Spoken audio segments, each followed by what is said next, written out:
Welcome to Why Wait? Look better, feel better, be your best from the inside out with me, Georgette LePage. Tune in each month as Dr. Pat Baccili and I discuss topics that are often seen as roadblocks to weight loss.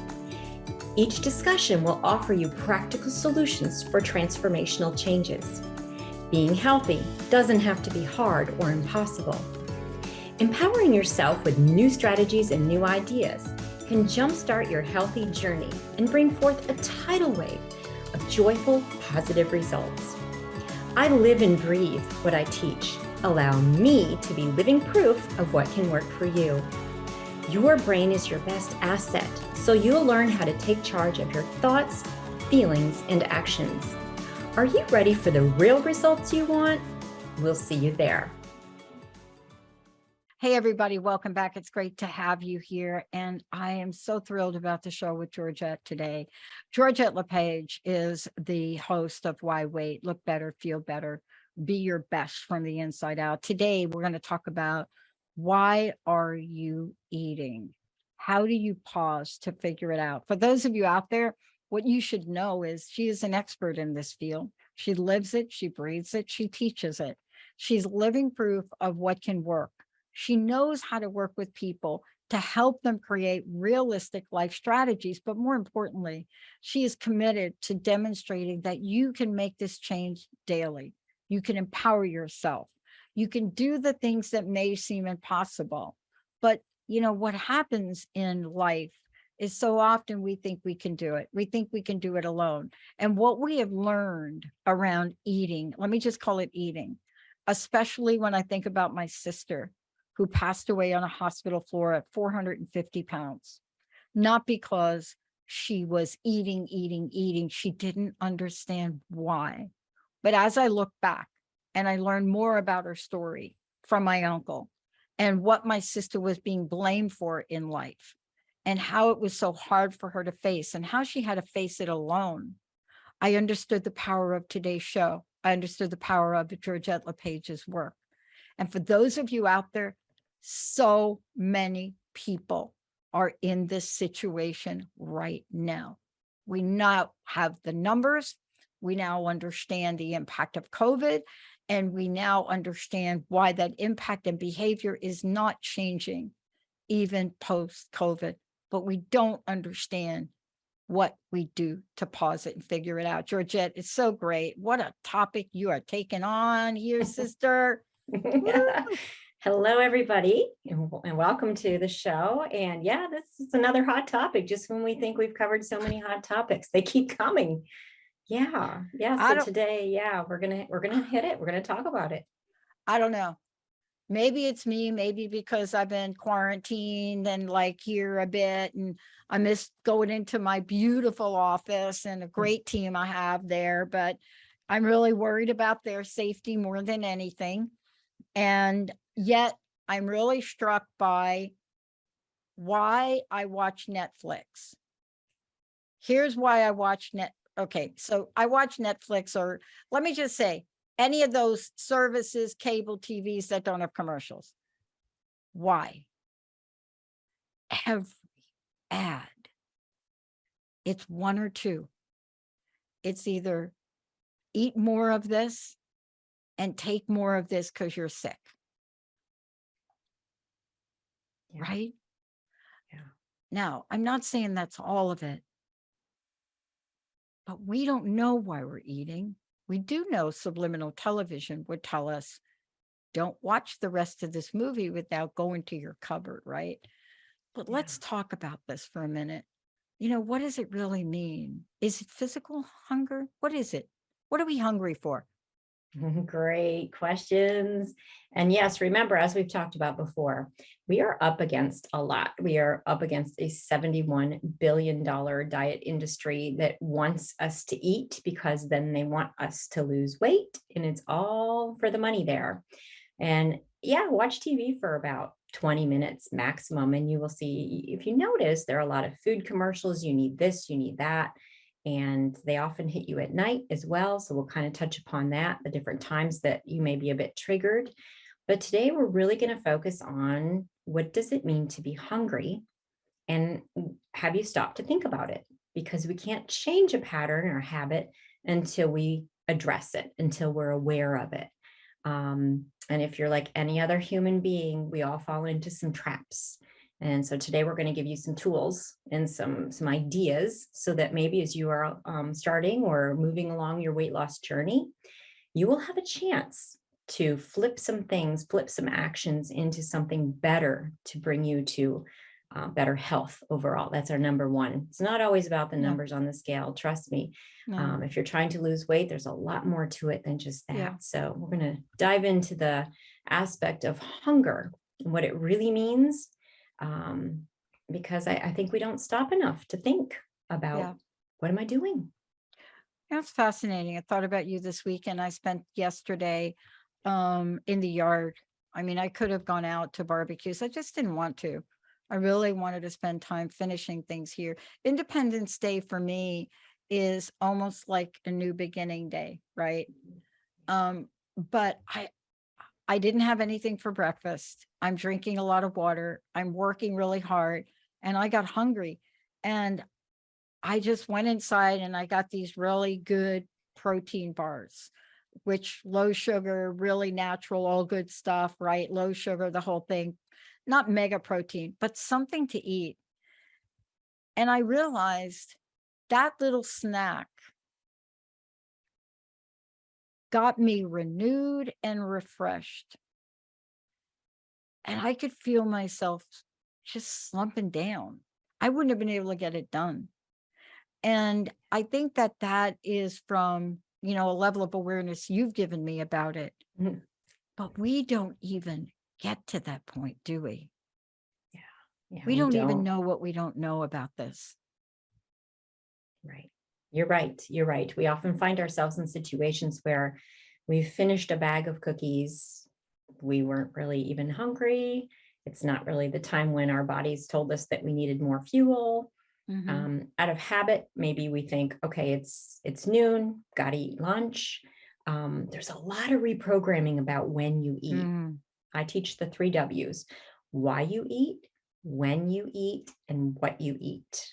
And if you have those 3 in alignment, that's when you see results with your health. We don't have to follow all of the things we hear about. Eat 6 times a day, eat 4 snacks a day, this and that. There's science behind all of it. And as I learn more, and trust me, I've tried this 5 to 6 meals a day, and that did not fit my body. It can fit some people's bodies.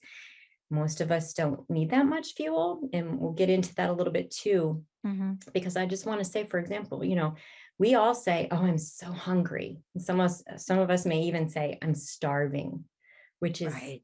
not the right word unless we have been without nutrition for several weeks at a time. The average body has 55 meals stored on it. And that is the most fascinating thing I've learned about hunger. But we're kind of conditioned to eat all of the time. And it's just habit. 3 meals a day. It has to be at this time, this time, and this time. And that's what we grew up with. There were some snacks thrown in there.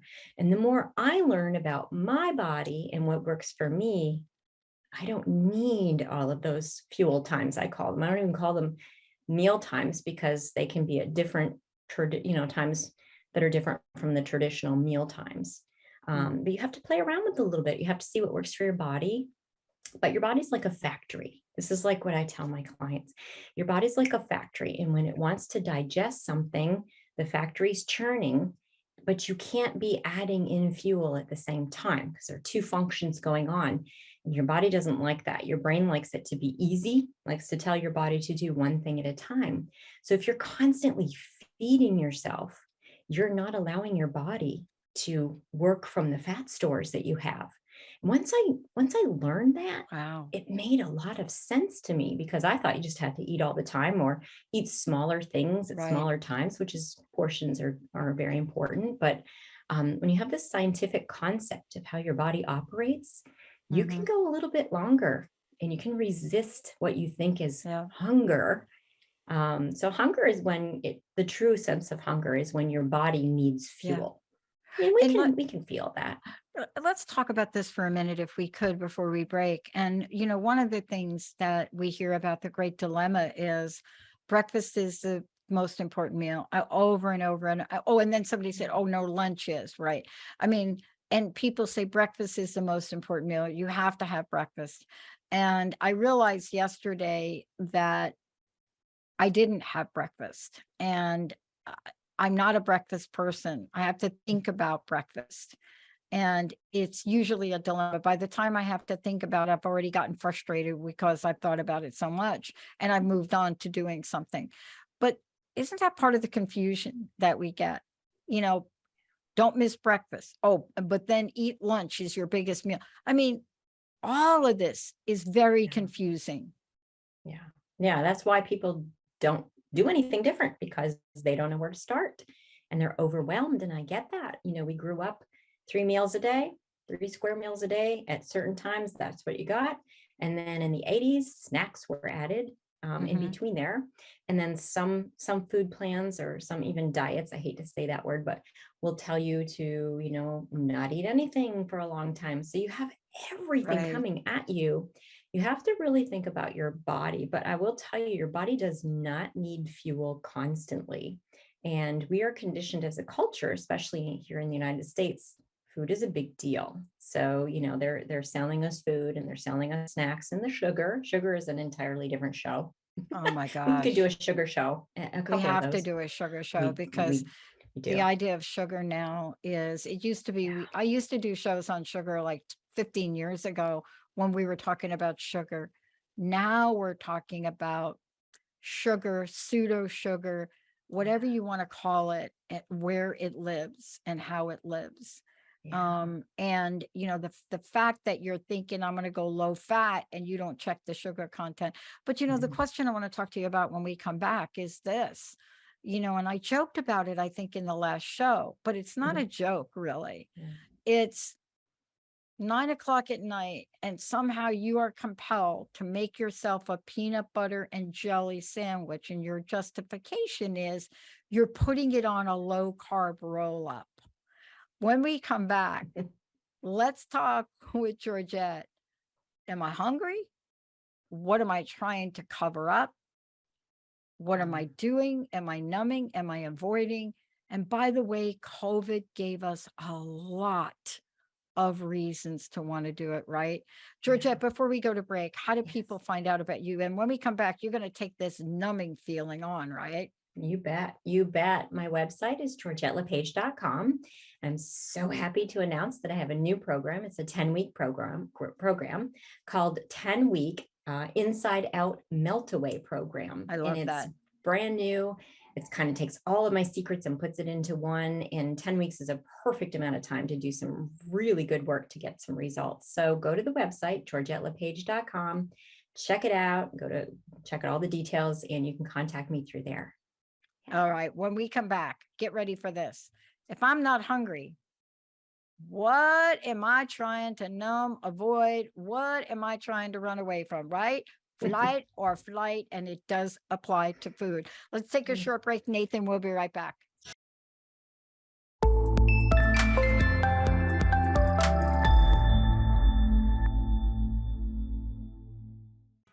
Hey, everybody, welcome back. This show is Why Wait with Georgette LePage. I'm Dr. Pat. I get to have this great conversation with her. It is about look better, feel better, be your best from the inside out. So important. And one of the things she's talking about today, and you're bringing to the forefront, is it's almost like an invisible trauma that we have going on now. Why are you eating? How do you pause to figure it out? And I wanted to talk with you and take this to the next place about, well, if I'm not hungry, why did I just at 10 o'clock at night make that chunky peanut butter sandwich on a roll up and think to myself, I'm not going to put jelly on it. I'll put honey on it and then I'll feel better. Why did I just do that? But we don't stop and say, why do we? No, we do not. I'm so glad this is something we're talking about today, because First of all, I want everybody out there to give yourself some grace for what we've been through, which we thought would be a lot shorter, but it's not. And now we're coming through the last 2.5 years, and there have been some effects that we now live with, and we now have to go forward with. Most people overate, overdrank, overshopped, over everything. There's a tiny percentage of people that actually took this time to hone in on their health and did some great things. But unfortunately, the majority of people just did not know how to handle something that we've never lived through before. Yeah. So give yourself some grace for that. Take yourself where you are now and look where you want to be. Where do you want your health to go? It's not just about weight loss. It's about so many things, because as we've talked about from day one, everything starts from the inside. It's how you think and feel and how you process your emotions. And then you can make some decisions that will help with your exterior, the outside. It's not the opposite. And it took me a very long time to learn that, but that was the secret sauce for me, was knowing the order of that. First, take care of the inside, your thinking, your emotional health, and then it makes sense to push it to the outside. So the greatest question today is, if I'm not hungry, why am I eating? Right? And I will say, in my past as well, I have found myself standing in front of my pantry with the door wide open, reaching for something. I'm very good now to stop myself most of the times and say, wait a minute, am I really hungry? And I'll tell people to ask yourself this question: am I really hungry? Meaning, does my body need fuel? Okay, so there are some physical signs for that. Maybe you haven't eaten in a very long time. Maybe it's the first meal of the day. We've talked a little bit about non-traditional meal times, and that's something to understand better, but just to be very simple, to help you get started. Am I hungry? Does my body need fuel? And if the answer is truly yes, it's time for me to eat, then go ahead and have something that you've decided is healthy for you. And that might be the next part of your journey, figuring out what that means, because that's confusing. But if you're just standing there and the answer is no, I'm not hungry, then you have to ask the big question: if I'm not hungry, what am I feeling, and or what am I numbing? What am I trying to deal with right now? And I am telling myself food is going to be the answer. And that's when you have to stop. You pause. It's the power of the pause, as I say. Kind of step back, close that pantry door, get yourself away from there, and just, have a glass of water and be thinking, what is going on? What's really going on here? Am I stressed about something? Am I upset? Am I sad? Am I mad? Am I just going to this pantry because that's how I always deal with when I come home from work? It's a habit. Is it nighttime? And my nighttime eating is just because it says on TV, I'm watching a movie before I go to bed, and they're showing ice cream. Or they're showing cookies. So why not? So you really have to stop and ask, what am I feeling? Okay, because you don't want to eat your feelings. They're not delicious. They're not to be eaten. They're to be looked at and then to deal with them. So once you figure out, okay, I'm stressed, I just got home from work, I open the pantry door, and ask yourself, is that Oreo or Oreos, are those really going to solve my stress? And the answer is going to be no. They're actually going to add to your stress, because then it's going to take you longer to work them off, to burn them off later. So we do funny things as humans. We give ourselves food to soothe a feeling, and it really doesn't work, right? For the moment, it tastes good. You get a glucose spike, and which actually just makes you want to have more, but you get that spike. So it's kind of a vicious cycle, right? There's a lot about that. And then you want more and more and more, and then you can't stop. And then you're in a little downward spiral. So the power of the pause is something I really want every single person to try. Next time you're in that situation, you're in your candy drawer at work, because a lot of people have candy drawer, or you're in the car, there's a little stash in the car, or the pantry's where, it happens for me. So, look at the pantry, wherever you are, and just stop and ask Yeah. yourself, am I really Yeah. hungry? If so, great, let me have a better choice. If not, what am I really feeling? Yeah. That's where we start. And part of this too is, and I know you're going to talk about this during the show today. Part of this is allowing ourselves to eat when we're hungry, because the opposite really lives within us too. And what lives within us is this idea: if I eat, oh, I'm going to feel guilty about it. It's a really interesting dynamic we've gotten ourselves into. And I think one of the things I said to you, and the power of what you're doing in the show, is we don't know what we don't know anymore. And we don't follow our bodies. Now, I knew yesterday that I had gotten to a point where I literally said, wow, I'm hungry. I had no clock, so I don't know the time. Mm. There was nothing to tell me I should be hungry or I shouldn't. I just felt hungry. And, drinking a lot of water. And so I grabbed a protein bar that took care of it. But it's interesting, when I was out in the desert on my first vision quest, and then every vision quest after, our clocks, watches, everything's taken away from you. Mm. No cell phones, nothing. And you're spending the first 6 days acclimating to a new way of being, different food, a lot of water, right? Not what you're used to. But the times that you're not eating, you're doing things. And I'm telling you, you're drinking a lot of water. The 3 days that you go on your quest, you only have water. And after about 3 hours, not a single one of us was hungry. Mm-hmm. And it was what you talked about earlier. It's this notion that we do have all of this food stored up in our bodies. There wasn't anything going to happen to any of us, right? Mm-hmm. Especially if you drank your water. But there wasn't anything there that I could recall except facing myself. Yeah. And I wasn't going to eat that away. I had to face myself in that. Are we afraid to face ourselves right now? Yes, we are. Yes, we are. Because when you stop and you think about it and you ask the big question, am I really hungry? Mm. And if the answer is no, you are putting yourself in a position where you now have to face some feelings. Mm-hmm. And as a culture, that's not our greatest strength. We like to eat things away. We like to not talk about things. And especially in this day and age, we like everything, just to be, we don't like to think about things anymore. Everything's so instant, everything's so quick. The thinking part of everything has kind of taken a back seat. And it's a little sad because your brain is your greatest asset and you get to decide what it's thinking. It tries to keep you safe. So it's going to keep you, stay in your lane, keep safe kind of thing. But when it comes to the food, you really need to think.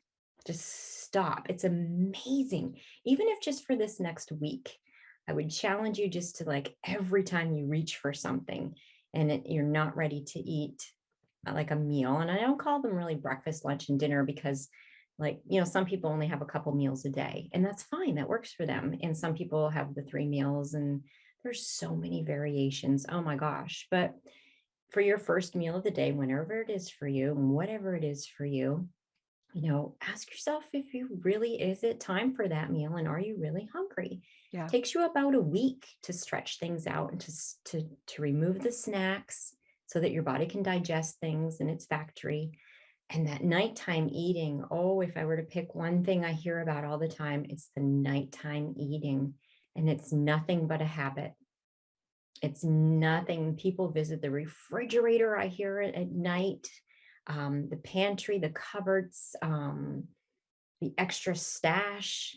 I hear people at Halloween, oh, I got into my child's Halloween bag. We do it all.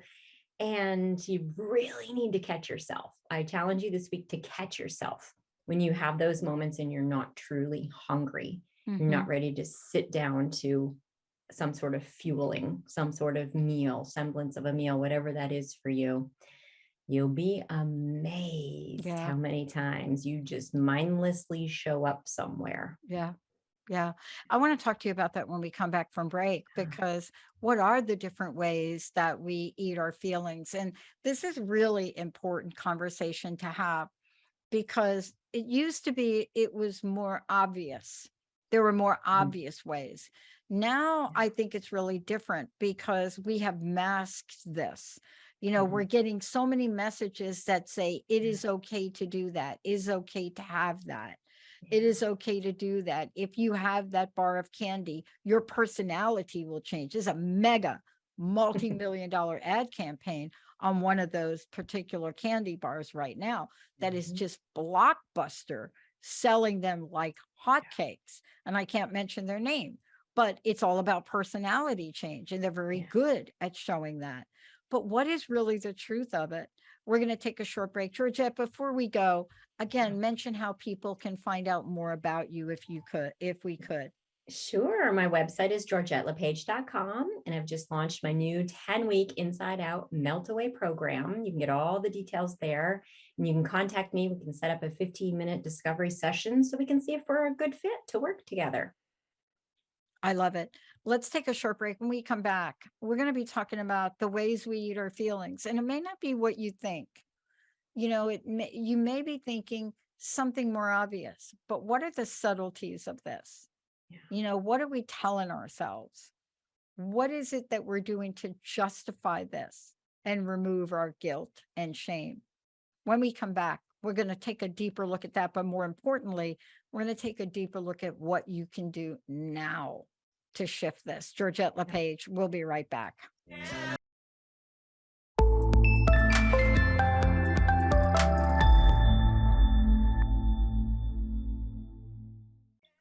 And boy, that is a guy that knew about changes. There's no question about it. I've often thought about David Bowie, of course, a huge fan from day one, Ziggy Stardust and the whole thing. But this was a man that knew how to adapt and change. And this was a man who knew that, there are things that happen in the world, and sometimes you have to go against the grain. Sometimes you have to do things differently. And Mm. that's really what we're talking about today, right, Georgette? We're really talking about, if we know this, if we know that there are some things we have to do, and it is going against the grain right now, Mm. especially if you follow our pop culture, right? Mm. We have to go against the grain to save our lives, because that's really what we're up against. Talk about the different ways, if you could. How do we eat our feelings? What do they look like? What is it that will have us grab for whatever that is that we grab for? And maybe it's not a peanut butter sandwich at 10 o'clock at night or whatever. Maybe it's something else. Maybe you've watched that commercial that says, if you have this candy bar with you, you will go from being a really mean and ugly person to Brad Pitt, right? Or something. But it doesn't matter what that is. You got to be aware that it's hitting you up and it makes you want to eat it. Absolutely. Absolutely. There's so many different reasons why we eat something that we're not hungry for. Biggest thing I would think is a lot of times stress. When we get stressed, in our minds, we tell ourselves that if we just had this, and I'm going to say honestly, it's mostly sugary products that we tend to gravitate toward, because they do give us a glucose spike. I've never personally overeaten a bowl of carrots because I was upset. Um, we go for the things that are more sugary. I will say stress, like I said, is probably the number one thing.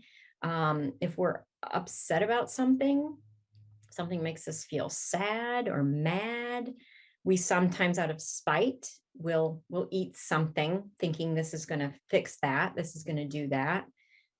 We often will, if we're feeling discouraged about something, we'll start going down that downward spiral of, well, what does it matter? Here I go again. I always do this. I eat one thing and it just leads to the next and next and next.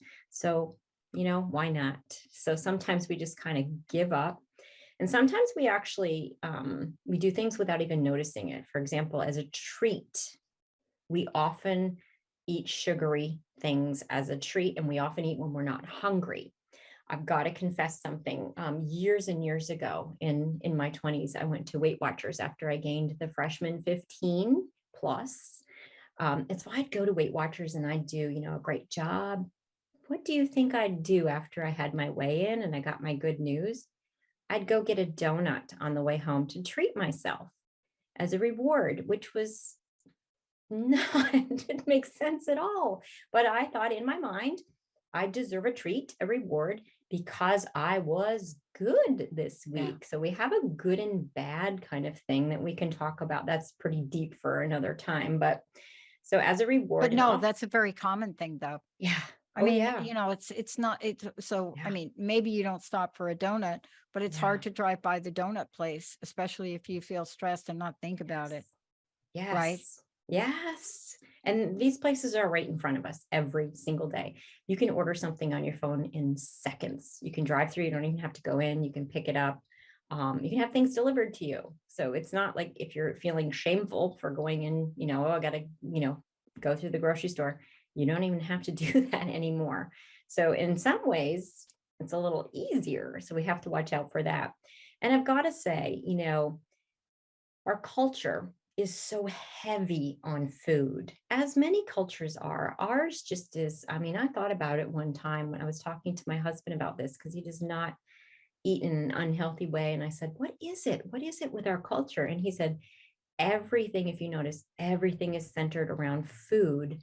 And it's not just healthy food, it's like cakes and cookies and pies. And all the time you go to someone's house, like you said, there's a candy jar or there's a jar of, a drawer of treats, or it's everywhere. And then I started paying more attention around holiday time, which is so many times during the year. And there isn't a holiday that doesn't have some treat associated with it, some more than others. And so we just celebrate. We think part of celebrating is eating when we're not hungry, right? I mean, we just had the 4th of July, and and I've been to some graduation parties, one of them being my own child's party. And yes, there's stuff there just because we're celebrating. We associate food as a reward with celebrating. So there's so many different ways. So ask yourself on a regular basis in your life for what you go through, what are some of the moments where you find yourself wanting to eat something when you're not even hungry? And what does that look like when you're trying to eat your feelings? Are you telling yourself it's a treat, it's a reward? It's just because it's at night and that's what I always do before I go to bed. Yeah. So that was the power of the pause right there. Yeah. Right. Step one is to be aware. Yeah. And I think what we're really talking about too, when we think about this and we get a little clearer with ourselves, is if we understand what's going on, then there's got to be an option for people. And I think this is the thing we're also talking about here today, is the power of the pause. And people often say, okay, what comes after the pause? And, the pause, and let me ask you this, the pause will hit the pause button on getting in touch with what's really going on. Am I really hungry? Or did something just happen and I'm not really hungry, but I'm going to grab for that thing? Isn't that the power of the pause, though? It allows us to take a check-in with ourselves, doesn't it? Yes. Before you see yourself at the bottom of the bag of cookies, before you get there, you Mhm. can stop as you reach for it, or when you just get to it, and just stop and think. Yes, it's so, put some time in between what you want to do, that habit of reaching for Mhm. something, and then thinking and running through the exact question you just Mhm. said. Am I really hungry? And if I'm not, what am I feeling? What am I trying to numb? Mm. And then if it's, I had a bad day at work, you need to step back and you need to process that. Say, okay, I had a bad day at work. All right. And you could talk it out to yourself or list it out. When you write things on paper, I've got to say they Yeah. hit you right between the eyes. It's a great idea. Write it down and say, okay, I had a disagreement with this person.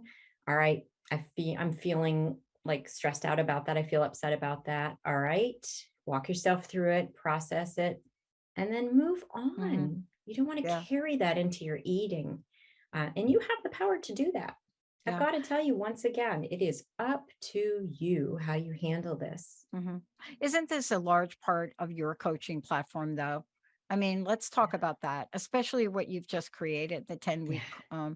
program, because, it's not just about the food, it's about what's underneath all of this so that we are really making choices that are going to get us to the place where we really want to go. And I think that's what it Yeah. is. And isn't this, for you, this is not just an aside for you, but this is an integral part of what you do and how you coach. And I'm assuming it's an integral part of the 10-week program you've just created, right? Absolutely. Absolutely takes all my good stuff and puts it into one. And 10 weeks is a great amount of time to give yourself Hmm. like a chance to make some changes that are going Hmm. to stick.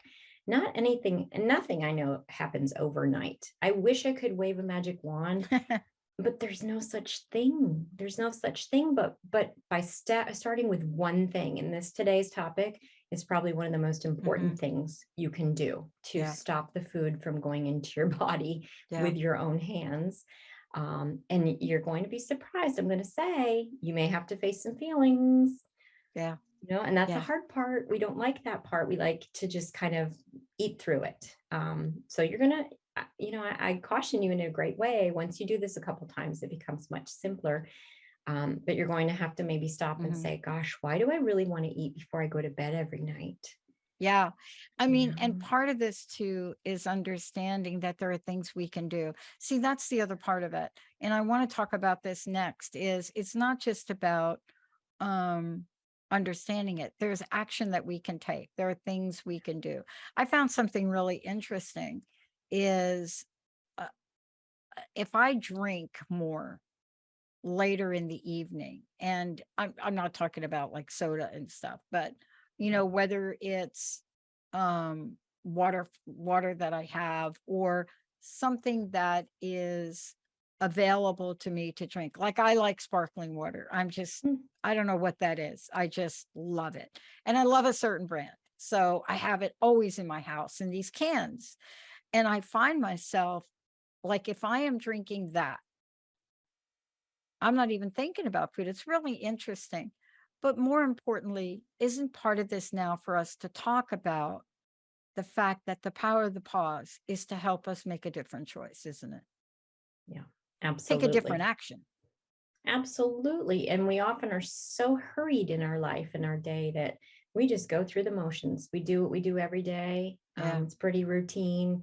And when you put this interruption, is what I call it, it's a positive interruption. Hmm. It's a great tool for a lot of things, but especially with eating. If you put this in place, you will, within a week, if you do this every day and start to question and start to wonder and get curious about what am I doing, Hmm. and why, you're going to be amazed at how many Hmm. habits you can change just by being aware. You Yeah. can't change anything if you don't acknowledge that something's happening. You have to first be aware. And my clients will tell you this all the time. Sometimes when we talk through things, they'll say, I never thought of it that way. I just Right. thought I should eat. I'm just using the same one as I did before. I should eat every night before I go to bed because that's what I've always done. And so they didn't stop and think, gosh, I have 10 extra pounds on my body. Maybe this is not a good idea, Yeah. Yeah. So little things. And again, just being healthier, drinking more water. Water is a fabulous, fabulous way for your body Hmm. loves water. A fabulous way for your body to stop and kind of, be filled up that way. And then you'll know after that if your Yeah. stomach's still growling and it's truly time to eat. Yeah. Okay. It's Well, amazing. that's what happened to me yesterday because I knew I was drinking a lot, but I didn't even realize the time. And then when I came Yeah. in to get the protein bar, I'm like, wow, it's like 2:30. Oh, okay. Oh, I get it. Right. But part of this too is to really take a look at doing one thing at a time. If we can learn to hit the pause and just get in touch with what's going on, there are other options. And you're right. I mean, I don't eat carrots. It's not something I would reach for. I'm a cucumber girl. And so, yeah, I mean, true confessions. It's going to be weird now, but I can take a whole cucumber. I don't know where I get this from. It has to be my grandfather because he was a farmer. And I can take a cucumber out of the drawer, organic, right? Little salt in a plate, and I will eat that cucumber. That is my thing, my cucumber. And, I remember doing it with a friend that was over here, and she was like, you have 10 cucumbers in your, your refrigerator. And she said, you must eat a lot of salad. And I just looked at her like, I don't. Should I tell her? And I said, I just eat the cucumber. And by the time 3 days were gone, we were both eating them. And what I found is everybody has their own thing. Now, I have no idea if it even has nutritional value, but every one of us has something like that we can go to, don't we? That will substitute that other thing. Don't you think? Absolutely. I mean, if you're still not ready to not eat completely when you come home from work, and I'm just using that because I know for me that used to be a really rough time. Then pick something healthy, have your cucumbers all sliced up in a little bowl in the fridge and just reach for it. And it's full of water. It's great for you. It's great for you, and just plan for it. Say, okay, after school, I have my bowl of cucumbers. That's not a stress eating moment. That's planning for something healthy for you when you have a chance of being triggered. So you're actually preventing. I wish I could say I was even that humane. I'm telling you, I'm cave woman when it comes. I pull that cucumber out. I don't need to slice it.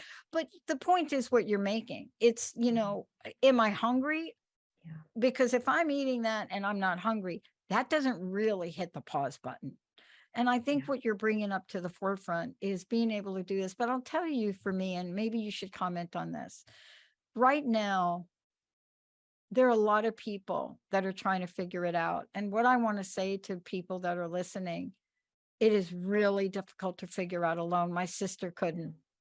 And if there are people that can take the benefit of your program or working with you, this is really the help that folks need to make in the investment, because it is very tricky. It's like just about everything else we take to numb ourselves. When you get to that point, most people can't adjust by themselves. That's why there are so many programs for addiction and recovery. But I want to ask you, what excites you most about the new program you've created? Everything you've put into all the secrets. What are you most excited about? And because I know it's got to be addressing what we're talking about today. It sure is. I think the biggest thing for me is the excitement where I put all of these tools into one spot. For people who are sitting there right now thinking, I've tried everything, I ask you to give it one more time, to have someone walk alongside you. I wish I had. I ended up figuring this out pretty much by myself, but it would have been so much easier a long time ago if I had someone to listen to me and just, on my roller coaster, 5-10 pounds here, 5-10 pounds there. If I had someone to maybe point some things out to me as I was talking through what I was dealing with and what I needed, that would have been so much better. I would have felt like I had someone in my corner. And I also would have felt like I had someone accountable. I was accountable to, because for me personally, I do so well when I know I have to be accountable. And that's a huge part of this program. I mean, you get access to me one-on-one and we will get into the work. And it's plenty of time for you to set your goals and get started one step at a time. That's my biggest piece. We can't do everything all at once, for sure. But I've taken all the good stuff, like the best of, and put it all together in a really great time frame. 10 weeks is fabulous. It's so doable, and it's enough time for you to get going. And it's just so exciting. I can't wait. And so many people are interested, and they're reaching out, and they want to know more, and they want to make the investment in themselves, because let's get this done. Let's get this figured out so that you're not, 10 years from now still trying to solve the Yeah. puzzle of your weight loss. Because I think people realize what they've been through now. This is really different than I think Yeah. where we've been before. Oh, yeah. And what I mean by that, and that's why you created the program, is because what people have a sense that what's just happened in the past 3 years is an anomaly for them. It's not who they are, and they don't know what to do differently. Yeah. And that's what this is all about. Thank you so much for today. Hey. Look, how do people find out about the program? And then also, I would love to know what your personal message is. How do the people find out about how to work with you as well? Thank you. Thank you, Georgette. Right. GeorgetteLePage.com. And you can click on programs and you'll see this new 10-week Inside Out Melt Away program description. And then you can get in touch with me. The contact information is there. We set up a complimentary 15-minute discovery session together so we can see if we're a good fit, because you have to fit with me and I have to fit with you so that I can serve you and get you to where you want to be. Yeah. And, sitting here today, if you're feeling like you have extra weight on your body, you probably overate at some point. It didn't just magically appear, right? And it may have taken a longer time than you think. I know we tend to say, oh, Yeah. it just came on. I don't know how this happened. That's our brain playing tricks on us. So maybe you're wondering, how could this possibly have happened to me? And the question that question can be answered by, several different ways, but I would say, give yourself grace. First of all, thank you for listening and showing up and learning something. And now you have to ask yourself, what are you going to do about it? What's your first step? Is it reaching out and working with me? Is it taking some of my free material on the website and, trusting the expertise that I put out there? Because that's a big piece of it too. But this is your chance to make some changes that are going to last and stop. The power of the pause. Just try it for a week. And I promise you, you will stop yourself and think about what you're doing. And are you really hungry? What are you hungry for? Yeah. I love it. Part of this too is not just understanding the power of the pause, but what you're bringing together is, what do I do next? How do I get some help and support? And I know that wasn't there for my sister. And I think, it would have been different if it was, and none of us realized it. And I was too young and ignorant, and, she was 12 years older than me, and I didn't understand it. But also part of this is, it's okay not to know what we don't know about things, right? Absolutely. But that's where you come in, isn't it? That's right. I can help with that. So let's go. All right. I appreciate your learning. GeorgetteLePage.com, right? You got it. All right. And that's where they can find out about the 10-week program, right? Absolutely. It's in full detail there. All and right. Let's get started. All right. Let's do it. And for those of you out there, do you know why you're not hungry? Do you want to know? Do you want to know how not to take that next action that you really don't want to take? Georgette LePage, I'm Dr. Pat. Thank you all for tuning us in and turning us on. We'll see you next time. Thank you. You've been listening to Why Wait? Look better, feel better, be your best from the inside out with me, Georgette LePage. Tune in each month as Dr. Pat Baccili and I tackle topics that are often seen as roadblocks for weight loss. Being healthy doesn't have to be hard or impossible. This show leaves you feeling empowered with new strategies and ideas to jumpstart your new health journey. If you're interested in finding out more about me, visit GeorgetteLePage.com.